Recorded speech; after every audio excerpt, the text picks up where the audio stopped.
नमस्कार।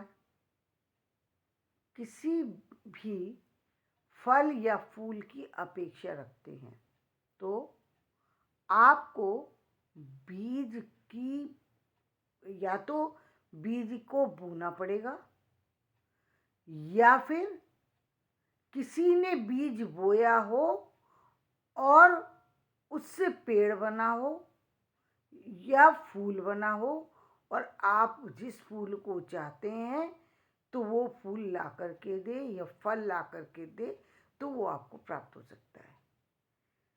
दूसरा कोई तरीका नहीं है। ऐसा कोई तरीका नहीं है कि ना आप बीज बोएं ना कोई दूसरा बीज बोए लेकिन फल आपको प्राप्त हो जाए या फूल आपको प्राप्त हो जाए। दोनों में से कुछ भी प्राप्त आपको नहीं हो सकता, फूल या फल, क्योंकि किसी और की मेहनत का भी परिणाम हो सकते हैं। इसलिए हम दूसरे से भी अपेक्षा कर सकते हैं कि फूल या फल हमें किसी दूसरे की मेहनत के परिणाम के स्वरूप भी मिल सकते हैं।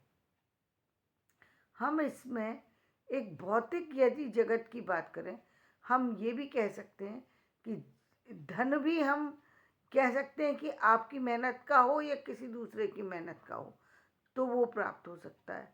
लेकिन दूसरे की मेहनत का जो धन है वो आपको प्राप्त सामान्य तरीके से नहीं हो सकता। वो कब प्राप्त होगा आपको? दो ही स्थितियों में। दो स्थिति कब होंगी? दो स्थिति ये होंगी कि पहली बात, यदि आपने धन को स्वयं से अर्जित किया है, यानी कोई मेहनत की है तो मेहनत के फलस्वरूप आपको धन की प्राप्ति हुई है, चाहे बिजनेस से हो या सर्विस से हो। दूसरी, आपके पूर्व जन्म का फल है जिसके कारण से आप एक अच्छे घर में पैदा हुए, अपने पिता के घर पैदा हुए, अपने पिता के घर से नंदसाल पहुंच गए, ददसाल पहुंच गए, दादा के परिवार का धन आपको प्राप्त हो गया, नाना के परिवार का धन प्राप्त हो गया। यहाँ तक भी चलिए समझ में आता है, नाना दादा से अलग हट कर के भी कहीं का धन प्राप्त हो सकता है। वो कब प्राप्त होता है किसी व्यक्ति को? जब उसके भाग्य में लिखा होता है। कभी कभी आपने सुना होगा कि एक व्यक्ति अनाथ होता है और वो अनाथ होने के बावजूद भी बहुत करोड़ों में खेल रहा होता है, बहुत बड़े परिवार का बच्चा बन जाता है। ये तभी होता है जबकि बच्चा जन्म कहीं और ले और उसको वो उसके भाग्य में माता पिता कोई और लिखे हों, परिवार कोई और लिखा हो, तब ऐसी स्थितियां बनती हैं। ठीक इसी तरीके से जब हम फल की अपेक्षा करते हैं तो फल आपको या तो आप किसान हैं तो या तो आप फल लगाते हैं, या फिर आप थोड़ा बहुत कभी कुछ लोग होते हैं जो घर में गमलों में कुछ फल फूल शौक के लिए लगा लेते हैं।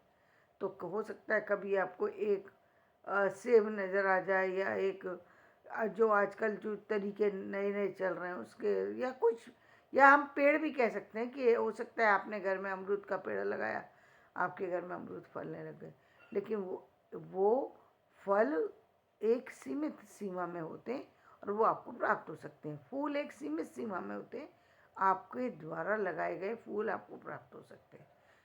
लेकिन जो हम फल या फूल किसी और से पाना चाहते हैं तो वो व्यक्ति दूसरा होता है जो कि बाहर का होता है और आप पैसे के द्वारा उससे फल या फूल ले सकते हैं। लेकिन फल और फूल को उगाने के लिए प्रोसेस दोनों को एक जैसा ही करना पड़ता है, यानी दोनों को बीज ही डालने पड़ेंगे। बीज में भी सही समय पर डाला गया बीज, साफ सुथरा बीज अलग तरीके के फल को प्रदान करता है, अलग तरीके की शक्ति को प्रदान करता है। आपने देखा होगा अंगूर में भी आपने देखा होगा, अमरूद में भी आपने देखा होगा, है तो अमरूद लेकिन विभिन्न जगह से प्राप्त अमरूद अलग अलग तरीके के होते हैं। विभिन्न जगह से प्राप्त सेब जो है अलग तरीके के होते हैं। हम कहते हैं कश्मीरी सेब बहुत अच्छे होते हैं। क्यों? क्योंकि उस पर वहाँ की जलवायु का असर होता है और उस बीज का असर होता है जो बीज उस फल के लगाने में डाला गया है। तो ये सारी चीज़ें जो हैं वो किसी भौगोलिक परिस्थिति से भी संबंध रखती हैं और किसी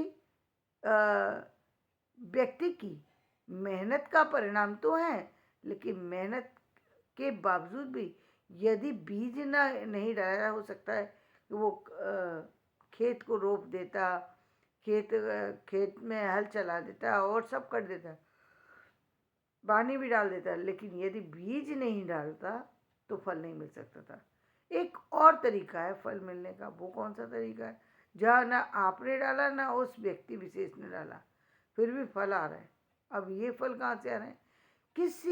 आप दोनों ने तो नहीं डाला था, आपके जानकारी में भी किसी ने नहीं डाला था, लेकिन बरसों से एक बीज कभी एक जगह पर रह गया, किसी ऐसे व्यक्ति के हाथ से डाला हुआ, या जिसने कूड़ा समझ करके बीज को फेंक दिया। और वो जगह एक समय तो वो जगह कोई ऐसी थी जहाँ पर कोई चीज़ फल निकलने की स्थिति नहीं थी, लेकिन एक समय आया वहाँ पर थोड़ी सी मिट्टी दिखाई दी और उस थोड़ी सी मिट्टी में ही बीज जो है वो जम गया और वो फलने और फूलने लगा। तो इस तरीके से भी फल की प्राप्ति हो सकती है, लेकिन फल या फूल दोनों में मूल जो स्थिति है वो बीज की ही है कि बिना बीज बने किसी भी चीज़ की कामना करना या किसी भी यदि कोई ये सोचे कि मैं कपड़े की मिल लगा रहा हूँ और कपड़े की जगह वहाँ पर फल निकल रहे हैं, तो ऐसा नहीं हो सकता, क्योंकि वस्त्र जो है वो एक अलग प्रोसेस के द्वारा प्राप्त होते हैं और फल जो है वो अलग प्रोसेस से प्राप्त होते हैं। यानी फल के लिए बीज बनना ही निश्चित है। बीज बनना पड़ेगा या बीज बोना पड़ेगा, तभी फल की प्राप्ति होगी।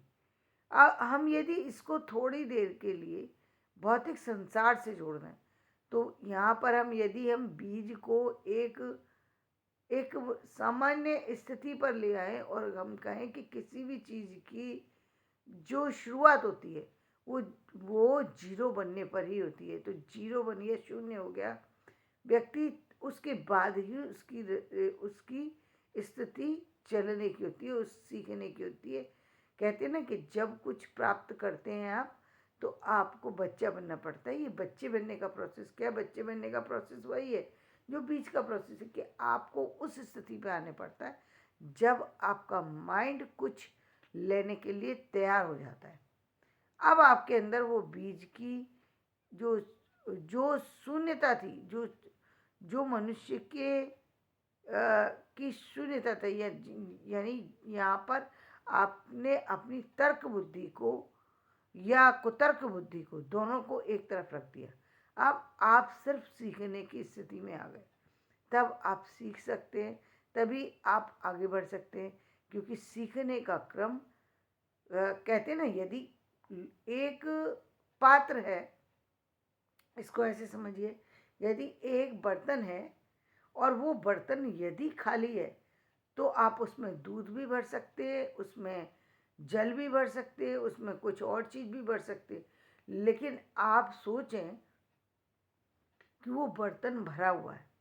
वो बर्तन किसी भी चीज़ से भरा हो सकता है, लेकिन यदि भरे हुए बर्तन पर आप किसी चीज़ को डालेंगे तो उसका परिणाम क्या होगा? उसका परिणाम ये होगा कि वो चीज़ जो है बाहर ही बिखर के रह जाएगी, अंदर तक पहुंच ही नहीं सकती। और जब तक अंदर तक पहुंचेगी नहीं तो उसमें उसके अंदर वो अपना स्थान कैसे प्राप्त कर सकती है?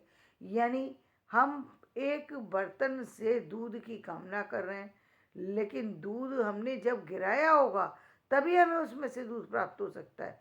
लेकिन बर्तन के अंदर हमने दूध गिराया तो था, लेकिन जब भरा हुआ बर्तन था तब गिराया था, तो बर्तन से जो दूध था वो बाहर रह गया। और अब जब हमने उस बर्तन को हमने किसी गिलास में डाल करके दूध पीने की कोशिश की, तो दूध निकलने की जगह उस बर्तन में रखी हुई चीज़ ही बाहर गिरेगी, दूध नहीं गिर सकता। पात्रता का होना जरूरी है। पात्रता बीज की स्थिति को प्रदर्शित करती है कि बीज बनना पड़ता है, शून्य में अपने आप को ले जाना पड़ता है, तब आप किसी उत्पत्ति के किसी रचना के करने की स्थिति में आते हैं। और तभी कोई क्रिएटिव चीज़ या कोई भी जीवन की शुरुआत उसी पर होती है जिस पर आप अपने जीवन को एक नए तरीके से, नई धारा में जो है प्रवाहित करना चाहते हैं। तब आपकी वो चीज़ जिसकी आप कामना करते हैं वो आपको प्राप्त होती है। तो जिस तरीके से फल को आपने देखा कि फल और फूल पाने के लिए बीज बनना पड़ता है, उसी तरीके से किसी भी चीज़ की कामना के लिए हमें उस चीज़ की उस चीज़ के लिए उस चीज़ का पात्र बनना पड़ेगा, उस स्थिति पर पहुंचना पड़ेगा, तब हम किसी चीज़ को प्राप्त कर सकते हैं। तो धन्यवाद। मेरा वीडियो पसंद आए तो इसे लाइक करें, शेयर करें, सब्सक्राइब करें।